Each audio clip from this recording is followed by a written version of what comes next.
Bienvenue sur Matrimoine Féministe, le podcast qui traite des sujets de société avec un œil féministe. Je suis Estelle Cozy, sa fondatrice, et je suis ravie de vous accueillir dans cet espace. Vous n'avez d'ailleurs pas besoin de prendre de notes, puisque la retranscription complète de l'épisode se trouve sur mon site internet www.matrimoine-féministe.com. En attendant, je vous laisse rejoindre ma conversation avec mon invité du jour. Bonne écoute! Bonjour, bonsoir aux personnes qui nous écoutent. Je suis en compagnie de Juliette Fong, avec qui nous allons parler de l'inclusion. Du coup, Juliette, je te laisse te présenter de la manière dont tu le souhaites. Merci Estelle pour l'invitation. Donc je m'appelle Juliette et moi dans la vie, ce que je fais, c'est d'aider les collectifs de travail à être plus inclusifs. Donc voilà, les collectifs de travail, ça peut être les entreprises, ça peut être des associations. Je travaille essentiellement sur les thématiques de sexisme, racisme et handicap, mais j'aime bien aborder ça sous forme de mécanismes. Voilà, les stéréotypes, les microagressions ou les discriminations. Je suis une Parisienne, installée à Lyon depuis 5 ans. Je vis en couple et j'ai un enfant et je fais partie de ce qu'on appelle, la génération, 1.5. Donc en fait, je suis arrivée en France avant mon adolescence. On dit aussi la génération, cul entre 2 chaises. Voilà. Ok, merci pour cette petite présentation. Du coup, on va rentrer dans le vif du sujet avec la thématique de l'épisode qui est l'inclusion. Du coup, qu'est-ce que c'est exactement l'inclusion pour les personnes qui nous écoutent? Alors s'il fallait donner une définition du mot inclusion, alors quand je suis dans mes mauvais jours, quand je fais ma mauvaise tête, je peux faire ça? Vas-y. Donc quand je fais ma mauvaise tête, je dis que c'est un mot qu'on utilise pour éviter de parler d'exclusion et de discrimination. Et quand je suis, de bonne composition, j'explique que c'est le fait de cohabiter, de travailler avec des gens, en se fichant la paix sur nos identités respectives. Hyper intéressant, comme définition. Est-ce que tu peux aussi nous faire la nuance avec, la diversité? Parce qu'il y a souvent de personnes qui peuvent confondre ce que c'est inclusion et diversité. Oui, parce que ce sont 2 mots qu'on utilise assez souvent ensemble en plus. D'ailleurs, c'est vrai que je me présente aussi avec ces termes-là, en tant que consultante ou, formatrice diversité inclusion. La différence avec diversité, généralement, on dit que la diversité, c'est ce qui est et que l'inclusion, c'est ce qu'on en fait. Hem, Après, je vais quand même titiller un peu le mot diversité, parce qu'on est là pour ça aussi.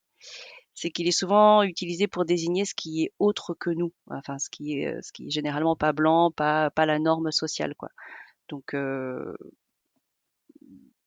voilà, je pense que le mot diversité inclusion, les 2 utilisés ensemble, ça fait un joli flou artistique. Ça fait un peu un truc, tu sais, un peu les pubs Benetton où on a toutes les couleurs ensemble, c'est harmonieux, c'est joli. Ce sont 2 termes qui permettent de désigner quand même globalement un champ d'action qui est de cohabiter, de travailler ensemble.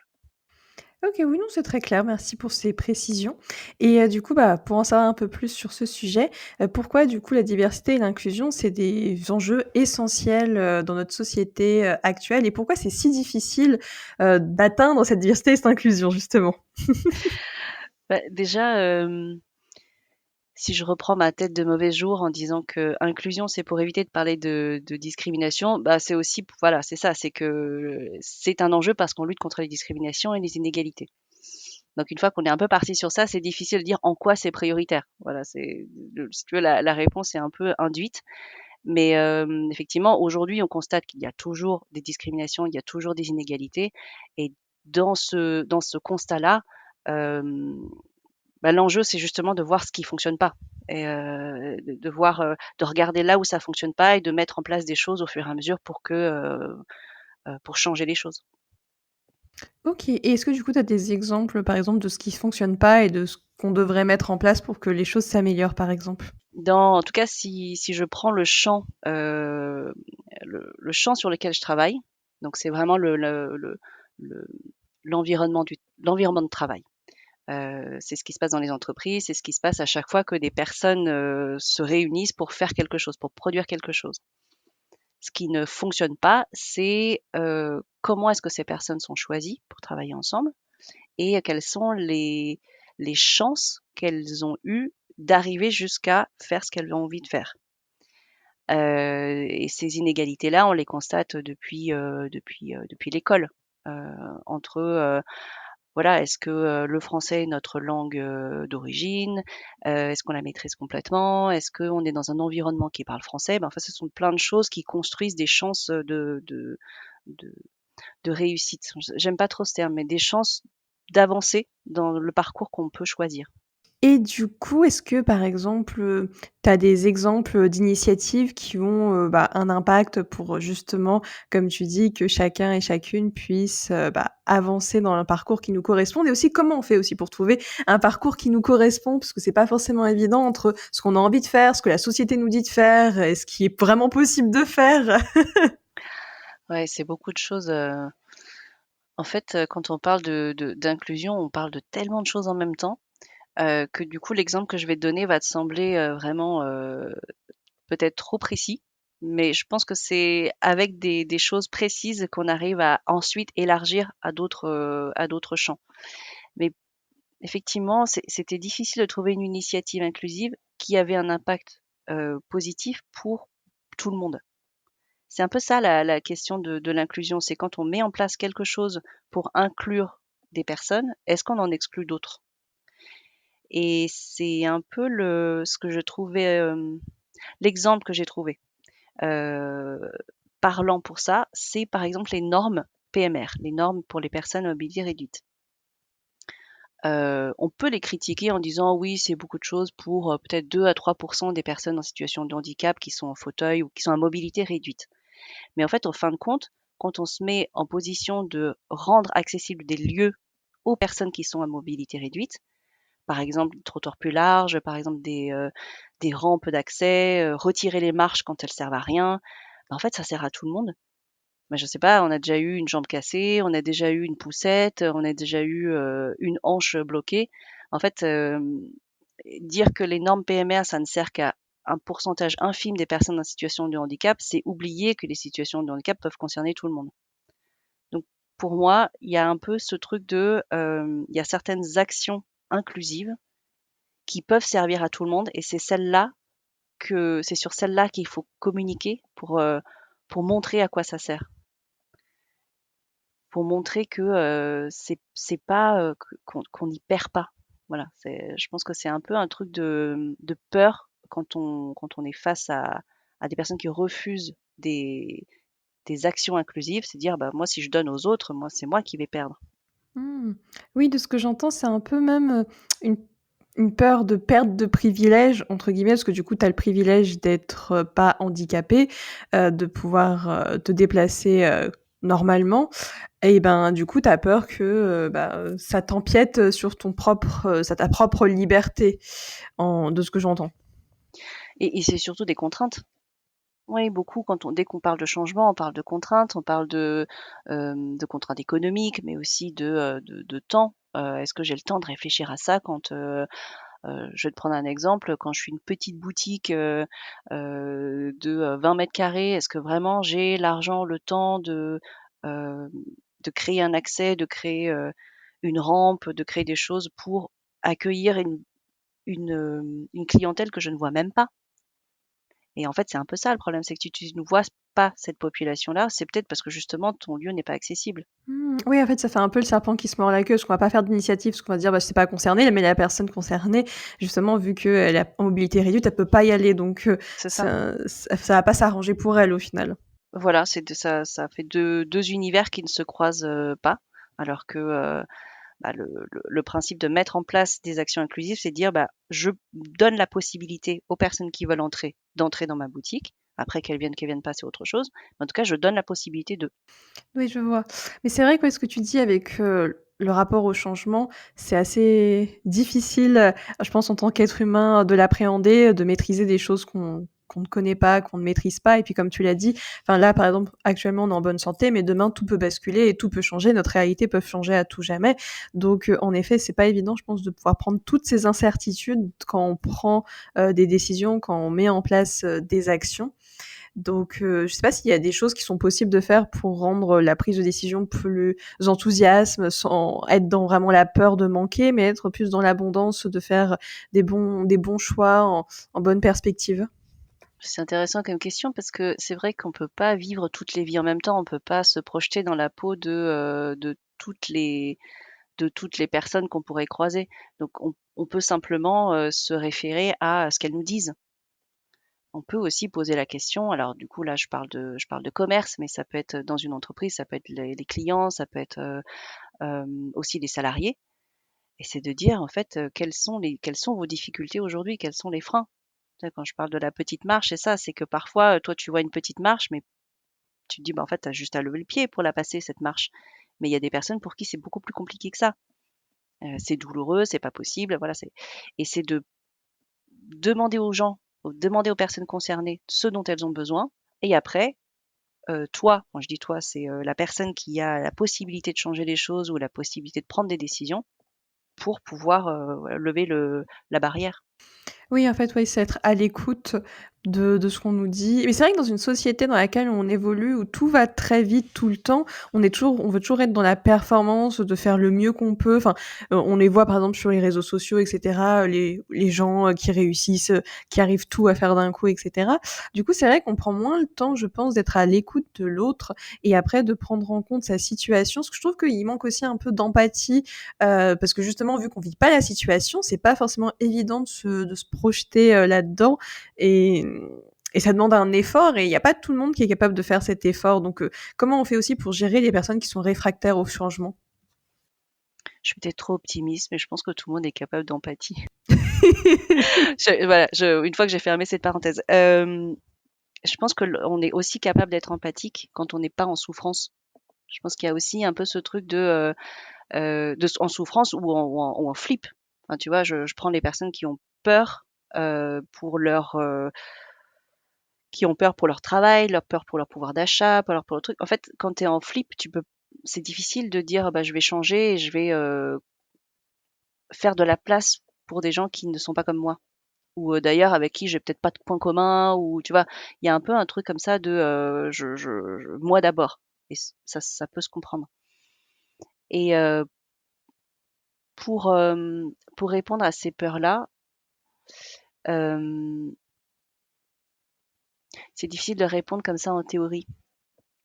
Si on resitue le sujet en entreprise, dans les entreprises, quand on met en place des actions pour l'inclusion, quelle qu'elle soit, hein, que ce soit, voilà, pour, sensibiliser au sexisme, sensibiliser au racisme, et cetera. Il peut y avoir des personnes qui disent: «Mais en fait, c'est pas ça le sujet. Nous, on est une entreprise, on est là pour, gagner de l'argent et faire tourner le business». Parce qu'effectivement, c'est quelque chose un propos qu'on peut comprendre. Mais dans l'entreprise, en fait, il y a des humains, et dans ton entreprise, il y a aussi le fait de produire quelque chose ensemble, et si ces humains, on n'arrive pas à les coordonner pour qu'ils produisent quelque chose ensemble, en fait, ton entreprise, elle va nulle part. Ou alors tu crées beaucoup de souffrance. Et dans le voilà, dans la peur du changement, c'est surtout déjà d'accuser réception, je pense. D'entendre les différentes peurs. Après, on peut pas répondre à toutes les peurs non plus. Mais il y a ça déjà. Je pense qu'il y a déjà accuser réception, de comprendre pourquoi les gens sont contre. Dans la peur de changer, il y a, ouais, il y a l'aversion à la perte. Si je change, qu'est-ce que je vais perdre? Et il y a aussi tout simplement, la peur du changement. On a toujours fait comme ça. Mmh. Pourquoi on change? Ouais, on est enraciné dans des habitudes, dans notre zone de confort et on n'est pas là pour, forcément la challenger parce que c'est plus rassurant, je pense, d'être dans des habitudes que, d'embraser quelque chose de totalement nouveau. Enfin, je pense aussi en tant qu'être humain, il y a ce mode de survie, qui est activé et du coup peut-être, enfin ça remonte à très longtemps, mais c'est un peu la peur, limite de mourir, de changer tout, ça va nous perturber complètement et en effet, c'est pas évident de concilier avec tout ça et puis comme tu disais, par rapport à l'exemple de l'entreprise, en effet, si les gens ne sont pas bien dans comment ils sont, et ben déjà il y a un manque de sens total parce qu'ils se sentent pas accueillis, pas écoutés, pas entendus et ils ont l'impression de pas pouvoir avancer alors que eux ce qu'ils ont envie c'est d'avancer et du coup ils sont un peu dans un effet de stagner. Mmh. Ouais, c'est ça, et dans la peur du changement, il y a aussi l'inconnu. C'est que si les choses changent, en fait, on ne sait pas très bien où on va arriver. On connaît aujourd'hui, mais demain, si on fait de la place pour les autres, si, moi j'ai plus, la place que j'avais, ça va être quoi? Enfin, Mmh. Ouais, déjà, il faut apprendre à gérer ses propres peurs, mais j'avoue que le sujet de l'entreprise, c'est pas forcément évident comme tu le soulignes, parce que du coup, comme tu l'as dit, c'est plein de personnes qui viennent avec leur propre bagage émotionnel, historique, leur vie, et cetera, et qui doivent concilier du coup de gérer leurs peurs personnelles et après pouvoir être capable d'accueillir, bah, du coup, le changement. Mais du coup, comment on fait quand on est un individu pour gérer ses propres peurs? Comment on fait pour être accompagné à ça? Parce que on a tous des peurs et des fois ça peut être enfin, si on a des peurs, c'est que, bah, c'est quelque chose qui nous correspond à l'instant T. En fait, si on ne change pas, c'est que, mine de rien, la situation nous va, nous correspond. Enfin, on s'en rend pas compte qu'elle nous correspond pas vraiment. Mais comment on fait, du coup, pour dealer avec tout ça? Bah, c'est intéressant parce que c'est justement ça la première étape quand, des personnes se disent: «Mais moi je veux devenir allié de la diversité, moi je veux avoir des pratiques plus inclusives, comment on fait? C'est quoi l'action la plus efficace?» Souvent ma réponse est un peu décevante parce que le premier truc c'est pas de faire, c'est déjà de faire de l'introspection, c'est déjà de se poser plein de questions en soi. Parce que il y a un gros malentendu généralement avec, l'inclusion, c'est qu'on a l'impression que c'est, faire pour les autres, à la place des autres, pour pouvoir inclure des gens. Tu vois? Il y a un peu cette envie de, mais heu, mais venez les gens différents, tu vois? Je caricature, mais c'est un peu ça. Sauf qu'en fait, c'est déjà commencer par se poser des questions sur comment j'interagis moi avec, ce sujet-là, comment je me sens, qu'est-ce qui me fait peur et tout ça, c'est de l'introspection et pour ça, il y a plein de trucs, hein. Il y a des bouquins, il y a des chaînes YouTube très bien, enfin, il y a vraiment de la matière et des ressources maintenant, beaucoup. Mais et aussi des ateliers, enfin voilà, des choses qui sont, structurantes, qui accompagnent vraiment des groupes pour le faire.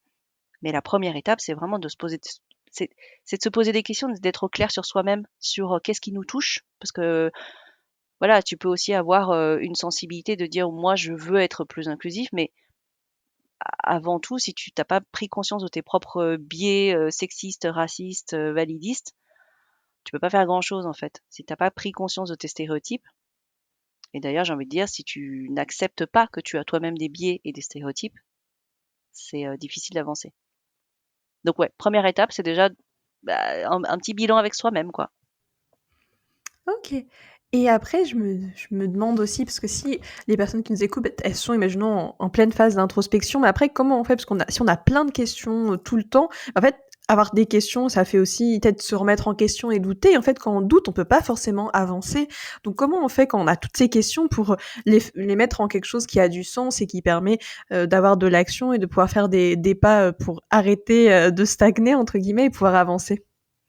Bah, justement, la deuxième étape, une fois qu'on s'est posé plein de questions et qu'on a encore des questions généralement, on a encore plus de questions en sortant de la phase, introspection, bah, c'est d'aller vers d'autres personnes qui se posent les mêmes questions que nous et il y a des assos pour ça, il y a des groupes de travail, je pense que dans n'importe quelle ville ou en tout cas même en ligne, on peut trouver des groupes avec qui on peut discuter de ces pratiques, on peut se questionner et heu et aussi de se former.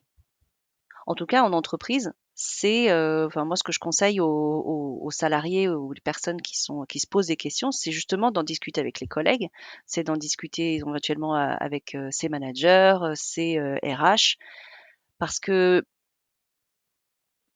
ces questions-là sont pas, sont parce que les questions d'inclusion, c'est pas enfermé dans des sphères. C'est pas sphère privée, sphère familiale et cetera. Tout est hyper imbriqué. Donc si tu te poses des questions d'inclusion en tant que personne, en fait, tu vas te les poser dans toutes tes sphères d'interaction avec les autres. Et donc si c'est en entreprise, bah, dans ce cas-là, c'est de se poser la question en tant que collectif de travail. Comment est-ce que nous, en tant que collectif de travail, on peut se questionner sur nos pratiques et comment est-ce que l'entreprise peut nous accompagner là-dessus? Et ça, pour le coup, j'ai envie de dire, c'est tout bénef pour les entreprises parce que ça veut dire qu'il y a un besoin émergent. Il y a une question précise qui arrive dont elle va pouvoir s'emparer et répondre. Mmh. Hyper intéressant ce que tu nous dis et du coup, ça m'amène aussi comme question en termes d'organisation, de mise en œuvre parce que quand justement on est dans une organisation qui a toujours fonctionné de la même manière, changer, en effet, comme on a pu l'évoquer, ça peut être ça peut être compliqué car du coup, il y a des réfractaires au changement et je pense qu'il y en aura toujours. Mais après, comment on fait pour impulser, ces changements, en douceur? Est-ce qu'il y a une méthodologie en particulier? Parce que beaucoup de changements d'un coup, je pense que ça peut faire peur. Enfin, avec toutes les choses qu'il y a à faire, on va se dire: «Oh là là, mais je vais jamais y m'en sortir, en fait». Justement, moi, avant d'arriver, avant de travailler dans le domaine de l'inclusion, moi, je travaillais dans l'accompagnement au changement et l'accompagnement au changement appliqué à des processus, appliqué à des changements, stratégiques d'entreprise et effectivement, il y a un point commun qui est que quand tu veux changer un truc, déjà, il faut que les gens comprennent pourquoi on change. Quel est l'intérêt de changer? Quelle est l'urgence, quoi, en gros? Et si on le fait pas, qu'est-ce qui se passe? Sur les sujets de diversité inclusion, ce qui est difficile, c'est que tu peux pas dire si tu fais ça, alors tu vas gagner tant d'euros. Le lien est beaucoup trop loin et encore, hein, je questionne ce lien-là, hein, personnellement. Mais en tout cas, c'est de dire le retour sur investissement, c'est pas de l'argent. C'est pas quelque chose que tu peux mesurer et que tu peux piloter comme si c'était de l'argent. C'est quelque chose qui va passer par des pratiques, qui va passer par notamment le fait que les gens vont se sentir mieux dans leur travail et qu'ils vont rester. Justement, dans les boîtes où il y a beaucoup de turnover, c'est un indicateur. Pourquoi les gens bougent? Il y a beaucoup de gens qui disent ah c'est parce qu'ils sont mal payés. Peut-être. Effectivement, il y a certains postes qui sont tellement mal payés que les gens restent pas. Mais il y a aussi une question d'environnement. Il y a aussi une question de comment on interagit entre collègues. Est-ce qu'on me respecte moi en tant qu'individu? Et tout ça, en fait, ça passe par cette question-là. Et donc, une fois qu'on s'est questionné sur pourquoi on fait les choses, c'est de beaucoup communiquer sur comment on va s'y prendre et de pas faire pour les autres. C'est un peu le principe de ne pas se positionner en tant que sauveur, ne pas essayer de dire bah tiens là on a une problématique, je veux dire au niveau de au niveau de au niveau des femmes. On va se dire ah tiens on n'a pas assez de femmes dans l'entreprise ou alors elles sont pas assez bien payées, etc. Je prends un exemple assez classique. Donc on va faire des trucs pour les femmes. Bah en fait peut-être que déjà on peut leur poser la question. Les femmes qui sont dans l'entreprise, peut-être qu'on peut déjà s'adresser à elles pour savoir comment elles se sentent, de quoi elles ont besoin et de se comparer au marché. Dans les entreprises qui nous ressemblent, comment ça se passe chez les autres. Et de voir est-ce qu'on est en décalage, est-ce qu'on n'est pas en décalage, par rapport aux demandes, qu'est-ce qu'on pourrait mettre en place. Et ensuite, c'est pas seulement de faire des choses pour, mais c'est aussi de donner la possibilité aux gens de décider pour eux-mêmes. Si tu crées un parcours pour les femmes, bah est-ce que plutôt que de créer un parcours pour les femmes, tu pourrais plutôt leur donner la possibilité de choisir entre plusieurs parcours? Voilà, c'est un peu la vision paternaliste de ah bah tiens, ça serait bien pour toi. Tiens, je décide que ce sera bien pour toi, vas-y, fais ça. Et c'est un peu ce que je reproche parfois au mentoring, quand on accole des profils, par exemple, d'hommes en tant que mentor pour des femmes qui ont besoin d'être mentorées. Bah, tu peux aussi projeter des choses qui ne relèvent pas d'un vrai besoin. Donc, au lieu de dire fais ça, ce serait plutôt de créer la possibilité au sein des entreprises de dire pour les femmes qui auraient envie de faire ça, on peut leur proposer ça. Pour les femmes qui auraient envie d'autre chose, on leur propose autre chose. Et dit comme ça, c'est complexe, mais en fait, si on applique ça à des choses réelles et concrètes, tu vois, bien adapté à la culture d'entreprise et au métier des entreprises, en fait, c'est concret et surtout, ça donne du pouvoir d'agir aux personnes. Oui, hyper intéressant de ce que tu dis, parce que de ce que je comprends, c'est vraiment co-construire avec, l'autre en fonction de ses besoins. Mais du coup, je me pose la question, comment on fait si jamais la personne ne sait pas dont ce qu'elle a besoin et qu'on lui demande: «De quoi tu as besoin?» elle répond: «Bah, je sais pas». Comment on peut l'accompagner, on va dire, à savoir dont ce qu'elle a besoin?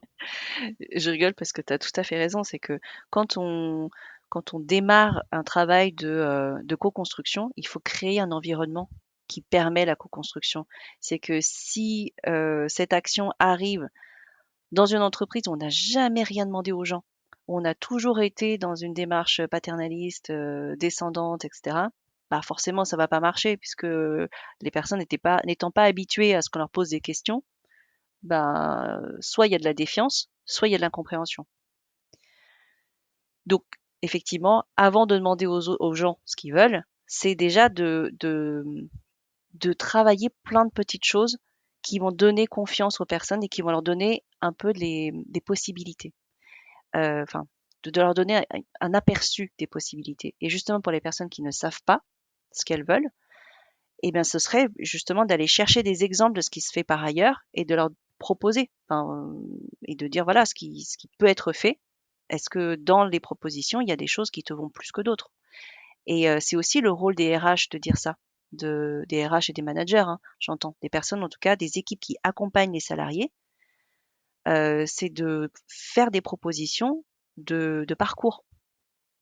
Plutôt que de dire ça, ce serait super juste après, bah, c'est de dire bah, après ton poste, tu pourrais faire ça, tu pourrais faire ça, tu pourrais faire ça. Et là, je trouve qu'on donne vraiment de la possibilité aux personnes de se saisir, quoi, de se saisir de leur parcours professionnel. Oui, ce que je comprends, il faut, leur, laisser le choix et du coup, par exemple, quand il faut aller chercher des exemples, du coup, où est-ce qu'on les trouve ces exemples? Parce que ça aussi, c'est un peu compliqué avec toute la mine d'informations qu'il existe sur internet, les réseaux sociaux et compagnie, on sait jamais vraiment où est-ce qu'il faut qu'on aille chercher tout ça, quoi.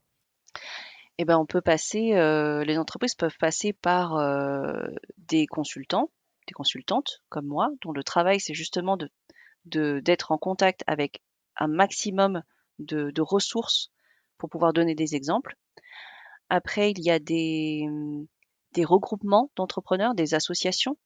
Il y a Oui, il y a des entités qui regroupent des employeurs qui veulent avancer, faire progresser leurs pratiques et qui vont avoir du coup hem, un mécanisme de partage de bonnes pratiques et c'est des échanges avec les autres en fait. C'est soit, des professionnels comme moi, soit, des regroupements avec, avec des pairs, des regroupements d'entreprises.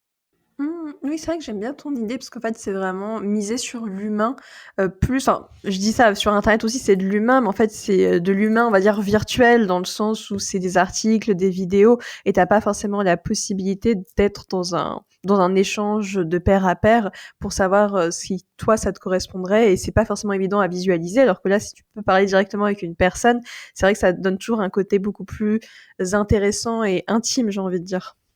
Et surtout, en contexte.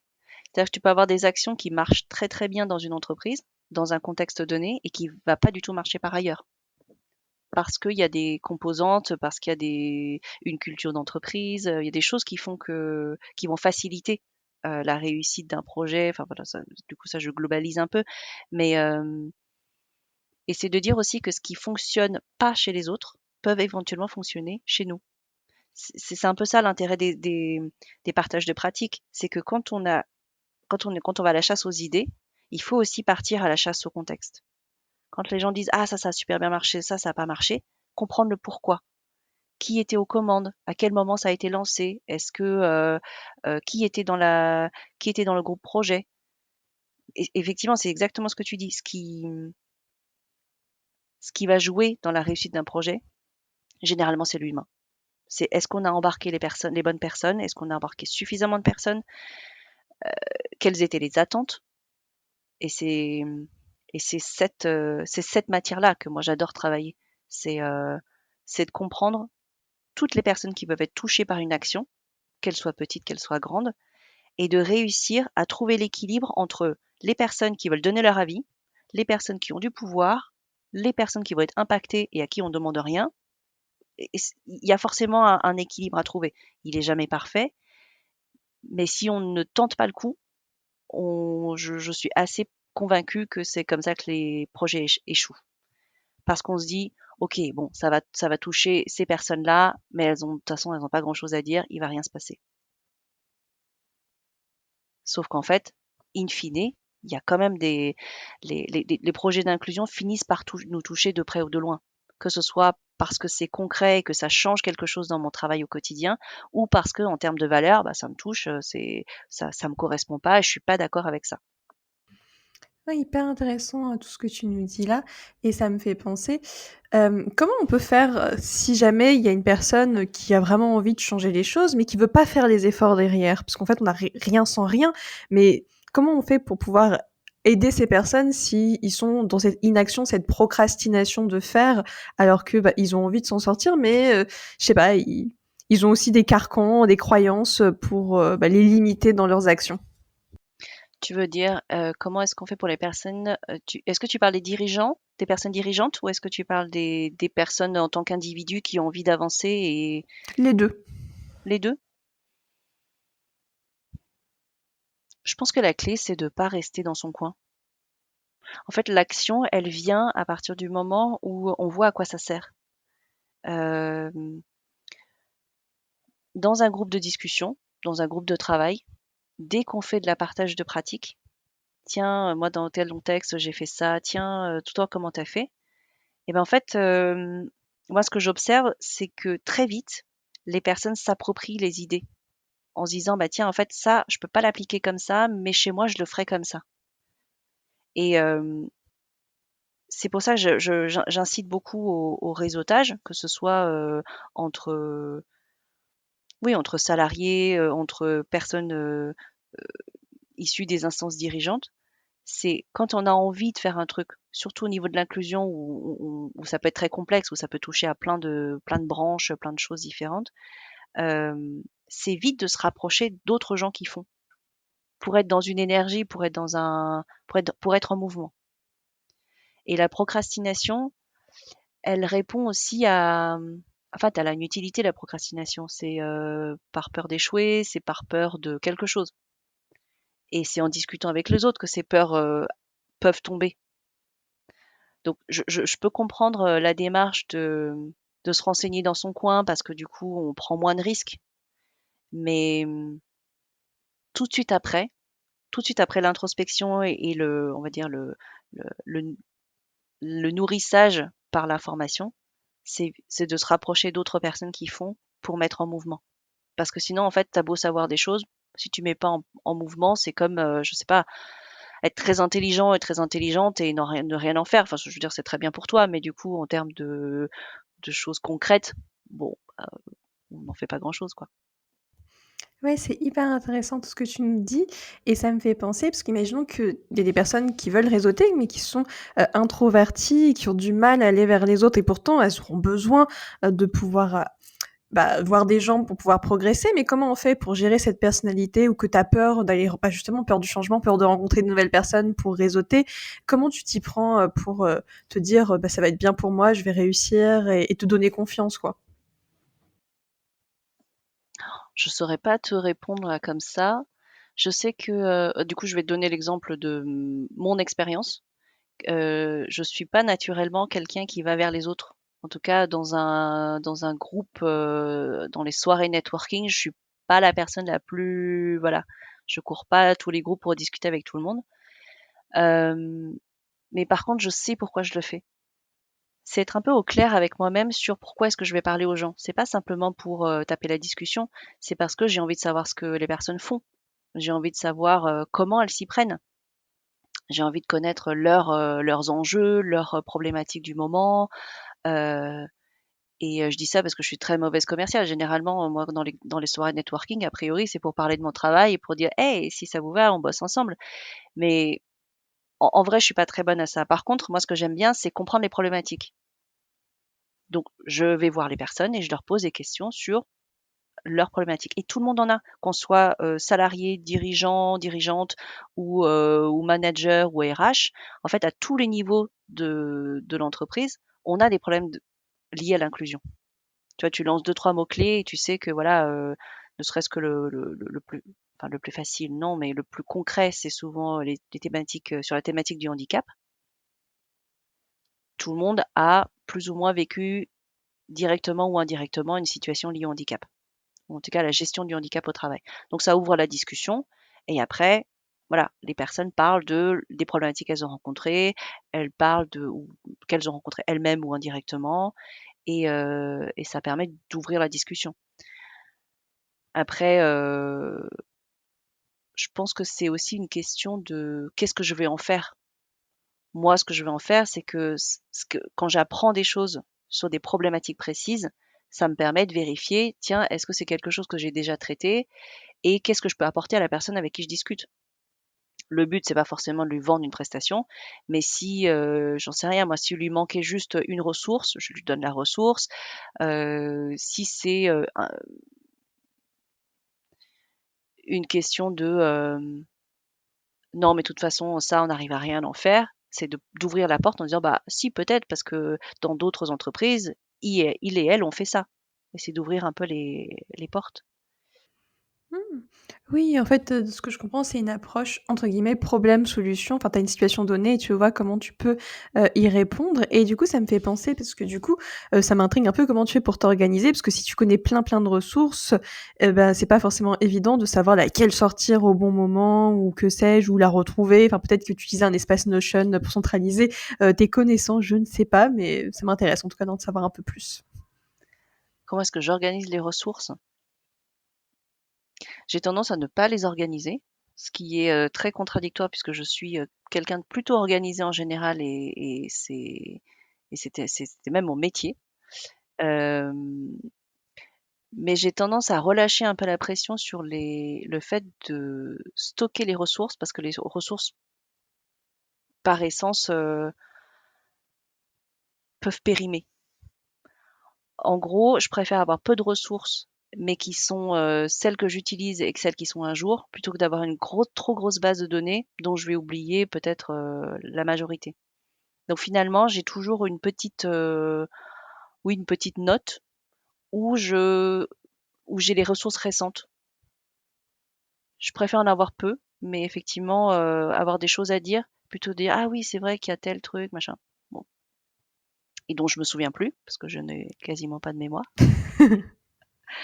Mais ouais, sur le partage des ressources, c'est quand ça me vient, et puis de toute façon, il faut être très honnête, hein, c'est les ressources qui sont mises à jour, qui sont complètes. Il y en a probablement beaucoup, mais moi, je m'en sers que d'une petite trentaine. Donc, je préfère partager cette trentaine-là que je connais en plus. Ouais, je comprends et après du coup, dans ce genre de métier, pour accompagner au changement, il faut aussi, de ce que je comprends, être aussi en veille, sur ce qui se fait dans les autres pratiques et cetera. Donc ça, j'imagine, ça doit se passer, via tout ce qui est newsletter, articles de blog, ce genre de choses? Tout à fait. Il y a aussi le partage entre pairs. J'ai des consoeurs avec qui j'ai des échanges réguliers et on partage nos ressources, notre veille. Ouais, non, hyper intéressant. Ouais, j'aime bien ton approche d'être vraiment centré sur l'humain, de rencontrer des gens qui peuvent nous apporter des choses, donc c'est aussi un peu ça, on va dire, quand on fait un podcast, à vrai dire, c'est pouvoir échanger, sur, des thématiques qui sont propres aux personnes qui leur sont chères et partager, tout ça pour que, bah, tout le monde en ressorte grandi. Parce que je pense que c'est un peu ça, l'objectif de tout ça, c'est faire une croissance personnelle pour que chacun y trouve son compte et que, bah, du coup, pour l'inclusion, de faire au mieux pour que chaque personne soit, bah, se sente bien dans la société. Mais c'est pas forcément évident non plus, parce que justement, on est tous très différents, avec plein de valeurs, plein de carcans, plein de choses, plein de peurs, et cetera. Et vraiment, ouais, jongler avec tout ça, c'est vrai que ça va être un sacré exercice. Oui, et puis aussi dans le travail sur l'inclusion, c'est enfin, je sais pas si c'est quelque chose dont on va parler, mais c'est aussi le accepter qu'on n'est pas parfait, enfin, accepter qu'on n'est pas la personne parfaite qu'on aurait envie d'être en tout cas. Et c'est aussi pour ça que quand on prend conscience de ses propres biais, ça peut être, il peut y avoir une phase de, moi je dis vexation, mais parce que je parle que de moi, c'est-à-dire que quand je me rends compte de certains biais racistes chez moi, je suis vexée. Et ça, c'est la première étape. Une fois qu'on est vexé, bah voilà, on en a pris conscience et on fait quelque chose avec. Mmh. Oui, en fait, il faut être toujours dans le mouvement et de se comment dire? De s'introspecter et de se dire: «De toute façon, là, ce que je fais à l'instant T, demain, après-demain, l'année prochaine, ce sera complètement changé et c'est OK et c'est Voilà, on fait au mieux. accepter». Ouais, c'est ça. On fait au mieux, chaque jour et accepter de se tromper et après, la peur de l'échec, je pense, c'est quelque chose qui est aussi assez présent parce que, tu peux vouloir donner tout ce que tu veux pour l'inclusion et après, imaginons que ça rate, que ça a pas fait comme toi tu aurais voulu. Comment on fait aussi pour se détacher des attentes qu'on peut avoir, qui peuvent être très grandes et où finalement la réalité de la vie fait que, bah, non, ça se passe pas comme tu l'avais prévu, en fait? Bah, moi, j'ai tendance à dire quand on rate, on recommence. Mais ça, c'est une démarche d'amélioration continue, hein. Hem, mais dans les projets d'inclusion, souvent quand ça rate, c'est que, bah, c'est qu'on a loupé un truc. Enfin, c'est qu'on n'a pas vu quelque chose. Ça a pas enfin, J'ai pas d'exemple de projets qui ont complètement foiré. Hem, enfin si, mais je sais pas si j'arriverai à le retranscrire simplement. Mais disons que dans les projets qui ont foiré, c'est souvent parce qu'on ne s'est pas posé les bonnes questions. Alors pour moi, c'est souvent un défaut de cadrage de projet, en fait. Et c'est ce que je disais tout à l'heure sur, le fait d'impliquer les gens. C'est quand un projet a foiré, c'est que soit on n'a pas mis les bonnes personnes dans la boucle, soit on s'est pas adressé aux bonnes personnes. Il y a toujours une question de genre dans l'histoire. Ça qui rend la chose passionnante et à la fois extrêmement complexe. Mais, mais c'est, voilà, c'est comment à quelle problématique on répond et avec qui on veut y répondre. Sur les projets d'inclusion, hein, j'entends. OK. Ouais, non, c'est hyper intéressant et justement, comment on fait aussi pour choisir, les bonnes personnes? Enfin, bien sûr, il faut échanger avec eux, mais c'est pas forcément évident. Je pense qu'imaginons que tu as 3 profils, tu t'entends trop bien avec eux, ils ont l'air tous les 3 compétents, mais avec qui j'ai envie de travailler, bon sang? Ouais. Et ben, c'est ça en fait, je crois qu'il y a une étude qui est parue il y a peut-être, 2 ou 3 ans, qui est évidemment de source, soit états-unienne, soit canadienne, sur le fait que dans une équipe avec des profils diversifiés, et je ne sais plus exactement ce qu'il voulait dire par diversifié, mais j'imagine diversité de profils et de peut-être d'origine. Hem, Même si la productivité était bonne, il pouvait y avoir plus de tensions, il pouvait y avoir plus de situations de difficultés, enfin, plus de difficultés à travailler ensemble. Et effectivement, c'est un peu le principe, c'est que si tu n'es pas du même avis, enfin, si tu n'as pas la même expérience, le même profil, il y a des chances que tu sois, en désaccord pour travailler ensemble, en tout cas pour, avoir une vision et créer quelque chose ensemble. Mais c'est ce désaccord-là qui est intéressant. Comment on manage le désaccord? Et c'est ça que j'aime bien dans le travail, des collectifs, c'est comment est-ce qu'on arrive à bosser ensemble malgré les désaccords? Comment est-ce qu'on arrive à les exprimer? Parce que dans les collectifs qui fonctionnent bien, soit tout le monde était d'accord sur enfin, tout le monde était raccord, tout le monde avait la même vision et tout le monde avait la même façon de travailler. Et dans ce cas-là, en termes de créativité, bah forcément, c'est un peu moins riche.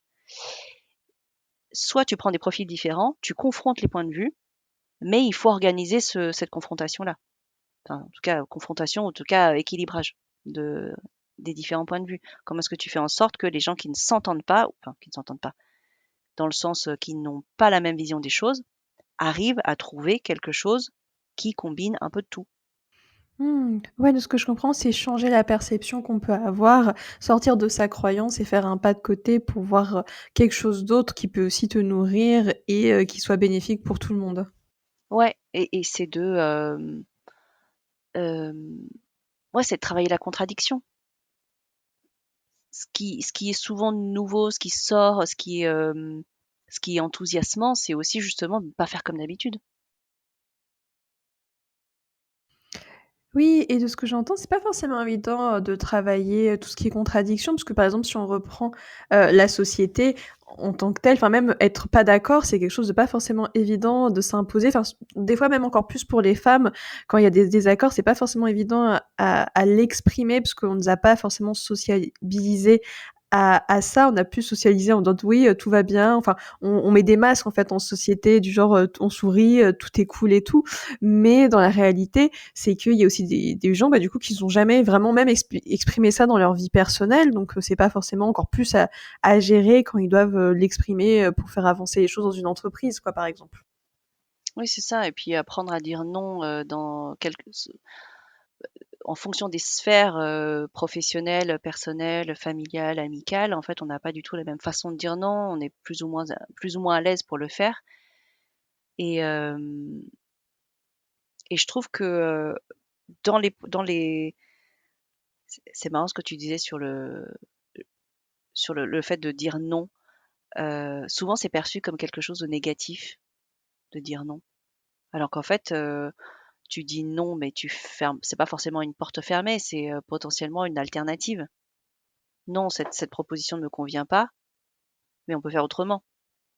C'est le autrement qui est intéressant. Mais du coup, ça me fait penser à comment on fait, bah, du coup, pour mettre ses propres limites, parce que dire un non, c'est aussi une limite, et comment on apprend à le faire, à s'octroyer cette chance, on va dire, parce qu'il n'y a pas tout le monde qui est capable de mettre ses limites comme il se doit. Bien sûr, il y a l'introspection qui joue, etc. Mais si tu as des petites pistes, n'hésite pas. Comment est-ce qu'on apprend à dire non quand on a été, entraîné, éduqué à ne pas le faire? Voilà. Je pense qu'il faut le tester. Il faut le tester sur, dans des sphères dans lesquelles on est très à l'aise.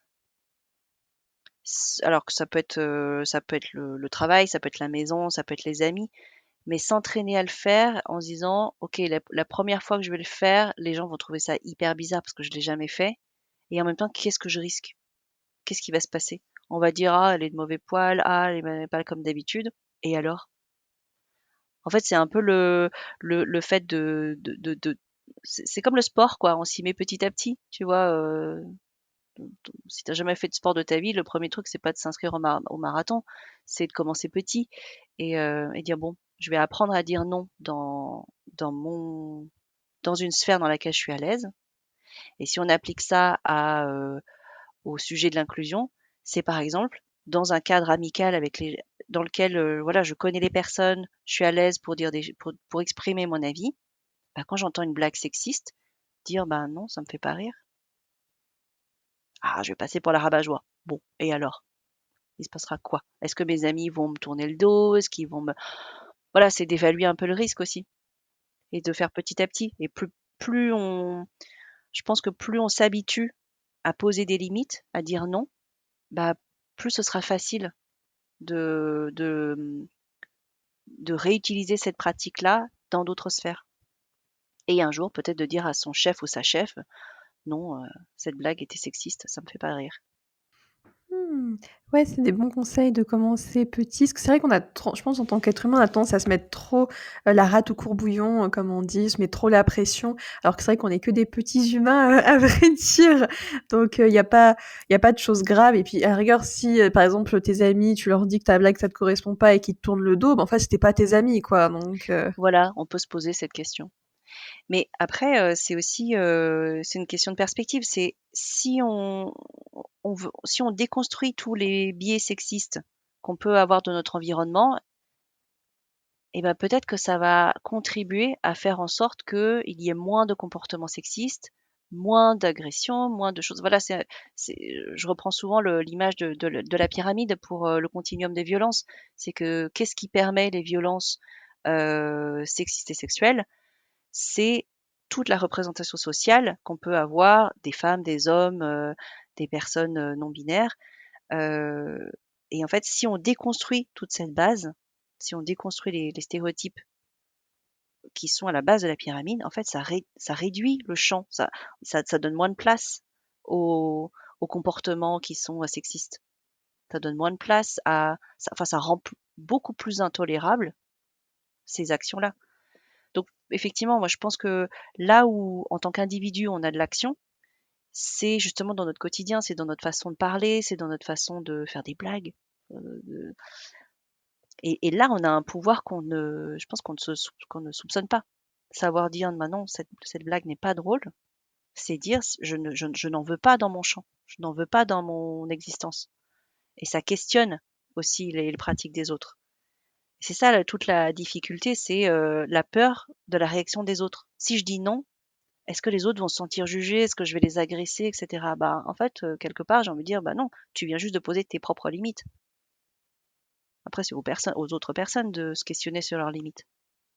Oui, non, c'est hyper intéressant ce que tu dis, parce que c'est vrai qu'on a un vrai pouvoir, d'éducation, parce qu'en fait, si on individuellement, on met tout le monde ensemble qui apprend à mettre ses limites, bah, collectivement, ça va faire une société, bah, plus juste, mieux pour les uns et les autres, parce que chacun aura réussi à exprimer véritablement ce qu'il a envie et ça pourra, par exemple, je sais pas, si un mec, fait une blague sexiste, tu lui dis: «Non, ça me plaît pas, c'est sexiste», ça se trouve, ils se sont été même pas rendus compte. Bon, après, s'il s'en fout, c'est autre chose, mais au moins, tu peux lui planter des graines en disant: «Non, ce que tu dis là, ça va pas, quoi». Parce que forcément, si t'es pas confronté à quelqu'un qui pense différemment que toi, et bah, tu vas pouvoir continuer plus facilement, ça, parce que t'as pas conscience que c'est «mal» entre guillemets. c'est ça et il vaut mieux faire tout petit, heu, c'est toujours mieux que rien du tout.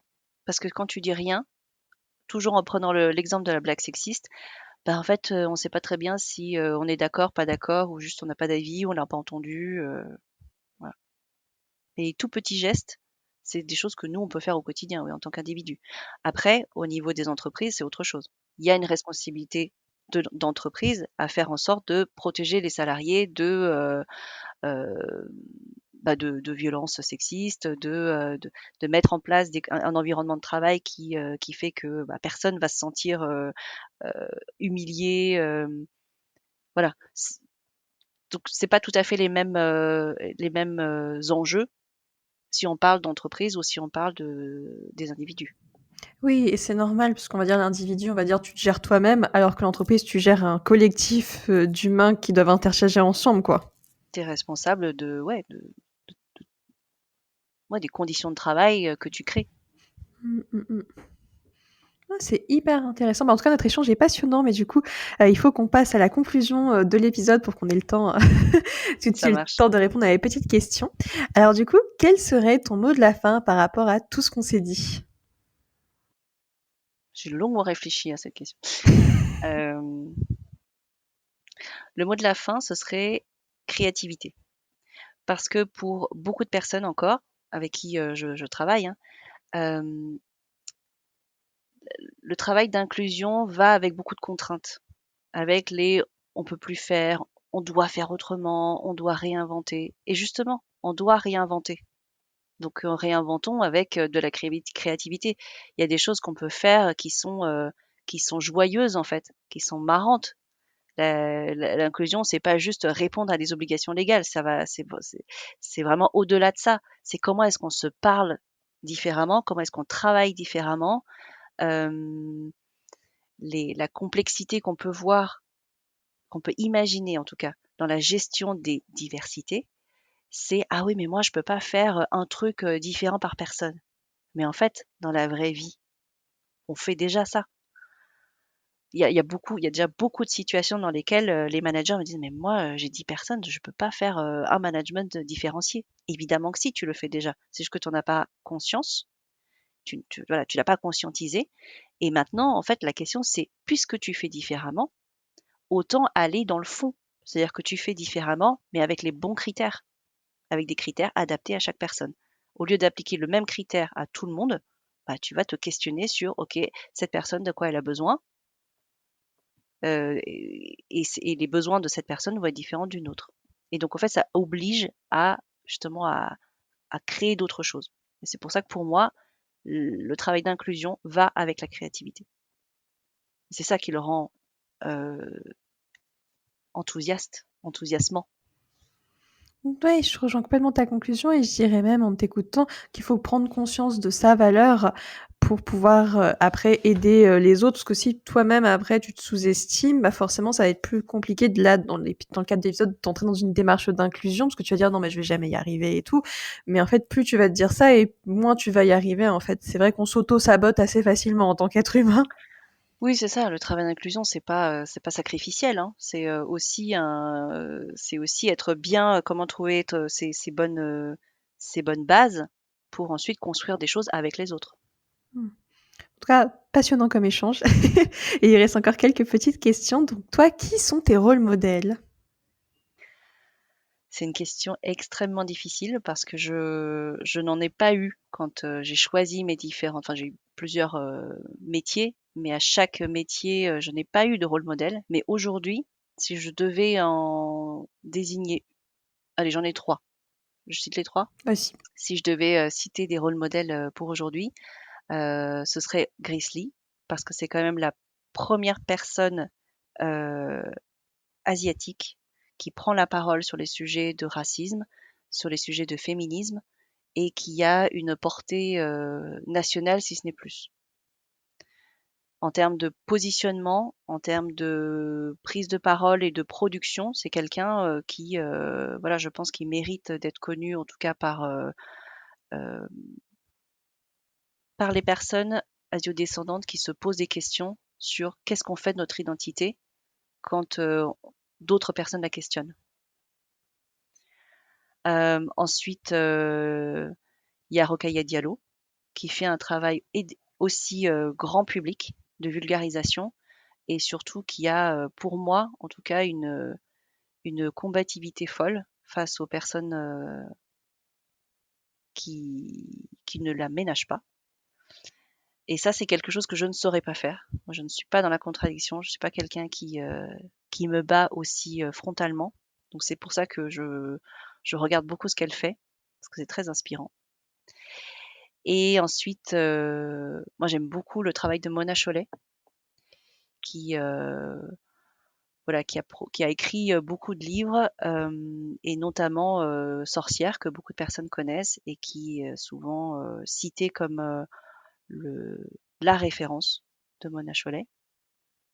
Et pour moi, ce livre a un écho assez particulier puisque c'est celui qui m'a dit, en tout cas, moi je suis allée chercher le message que je voulais trouver, que tu veuilles être mère ou non, c'est ton choix.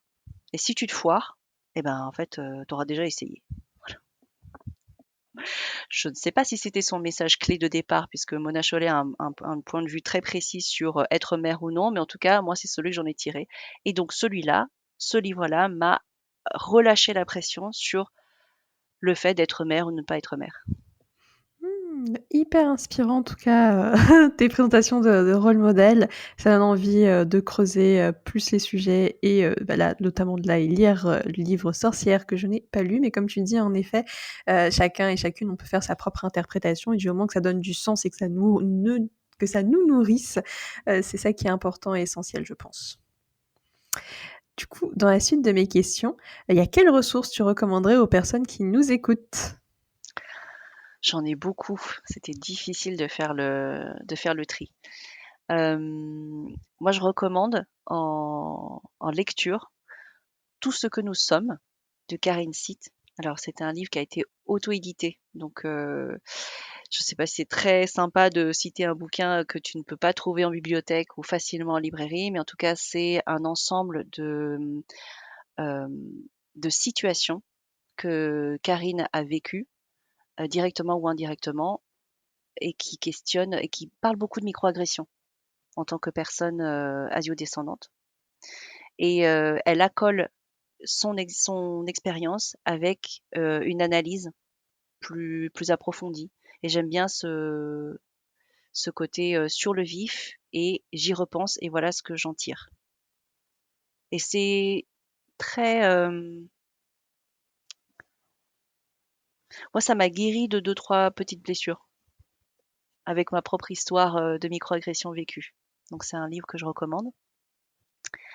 Ensuite, j'ai Rise, qui est un bouquin en anglais qui n'est pas édité en France. Donc du coup, j'ai dû l'acheter sur internet, qui est écrit par trois hommes asio-descendants états-uniens et qui a cette capacité folle à combiner plein de choses issues de la culture populaire, donc cinéma, musique, bouquins, blogs, pour montrer à quoi ressemble la culture asio-descendante aux États-Unis. Vraiment, je recommande et je n'attends que la version française de ce bouquin. Alors, non seulement la version traduite, mais aussi la version qu'est-ce qui se passe en France en termes de culture populaire, quelle est la diversité des profils asio-descendants en France. Donc voilà, ça c'est un bouquin que j'aime beaucoup. Euh, J'en ai beaucoup, est-ce que je continue? Tu peux continuer un petit peu. Ouais. Je recommande aussi Garce, hystérique et autres joyeusetés de Alice Falzer, qui sur Instagram, je crois que c'est Je suis une sorcière, et qui questionne toutes les insultes qu'on utilise au quotidien. Ça, c'est super.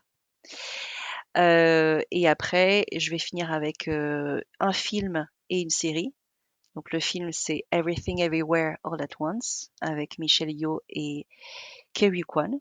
J'espère que je prononce bien son nom. Et qui est un film complètement barré. Je ne sais pas si tu l'as vu, mais alors c'est complètement barré, vraiment j'insiste. Et ça, moi, ça m'a fait rire. Et surtout, c'est blindé de références à la culture chinoise.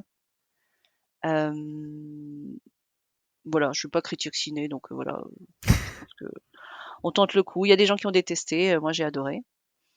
et une série qui est Agatha All Along, qui est en ce moment, je pense, sur une plateforme payante, et qui parle d'histoires de sorcières et surtout qui met en scène la diversité humaine sans que ce soit des alibis. En fait, ce sont des personnages comme ils sont, et ce qu'ils sont ne sont pas le sujet du film. C'est autre chose. Et c'est ça un peu que je trouve qui manque dans les films. C'est il y a beaucoup d'essentialisation quand on fait apparaître un personnage asiatique dans un film. Bah, c'est parce que on travaille sur son côté asiatique, machin. Et bon, ça a tendance à disparaître, hein, mais en tout cas c'est encore assez fréquent. Et c'est un peu ça que j'attends moi de la culture populaire. C'est que, enfin en tout cas dans les films, dans les séries, dans les bouquins, c'est de voir apparaître la diversité sans que ce soit un sujet. Ça, c'est un peu ce qu'on disait un peu au début, c'est juste ficher la paix sur nos identités et raconter des histoires autres. Bah, en tout cas, bah, merci pour ces partages de ressources. Elles ont l'air toutes super intéressantes. Elles sont hyper variées et tout. Il y en a pour tous les goûts. Donc, moi, c'est vrai que moi, ça me donne envie de les découvrir. Donc, merci des partages. J'explorerai ça avec beaucoup de curiosité, en tout cas. Et il me reste 2 dernières questions. Que signifie le terme féminisme pour toi et qui aimerais-tu voir au micro de Matrimoine féministe? Alors pour moi, le féminisme, c'est devenu un pilier d'éducation depuis que je suis devenue mère. C'est-à-dire que je me suis beaucoup interrogée sur ce que c'était que le féminisme pour pouvoir adapter mon comportement et ce que je veux transmettre à ma fille. Et le féminisme pour moi, c'est surtout un rééquilibre. Un rééquilibre de choses existantes, de pratiques existantes, pour essayer d'atteindre une égalité. Et je compléterais aussi, pour moi, le féminisme, c'est forcément pluriel, c'est forcément intersectionnel. Si c'était que les hommes contre les femmes, ce serait trop simple, ce serait facile, on les dégomme. Aucun problème. Mais il n'y a pas que ça. Il y a aussi les questions de racialisation, il y a aussi des questions de pouvoir économique. Et encore plus, il y a vraiment beaucoup, beaucoup de choses dans les féminismes. Et c'est ça, en fait, qu'il faut qu'on arrive à mettre en œuvre, à faire comprendre aussi que c'est pas juste femmes et hommes dans la balance. Et qui j'aimerais entendre au micro de Matrimoine féministe, ça aussi c'est hyper dur. J'ai droit à combien de noms? Dis-moi. Comme tu veux, ceux qui te viennent. Ok, dans ce cas-là, je dis les 6 et je le dis très vite. J'aimerais beaucoup entendre Grace Lee. Alors c'est pas très original parce qu'elle a déjà énormément d'audience, mais c'est quelqu'un dont le travail est très riche et très intéressant. Émilie Lestari, qui est journaliste et qui a notamment animé le podcast Bouffon. Simeng Wang, qui est sociologue.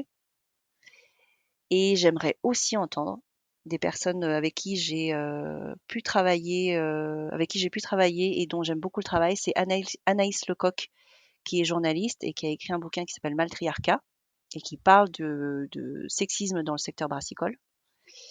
Et Apolline, qui est une de mes consoeurs, qui travaille dans le domaine de la diversité et de l'inclusion et qui explore beaucoup les questions d'adoption à l'international.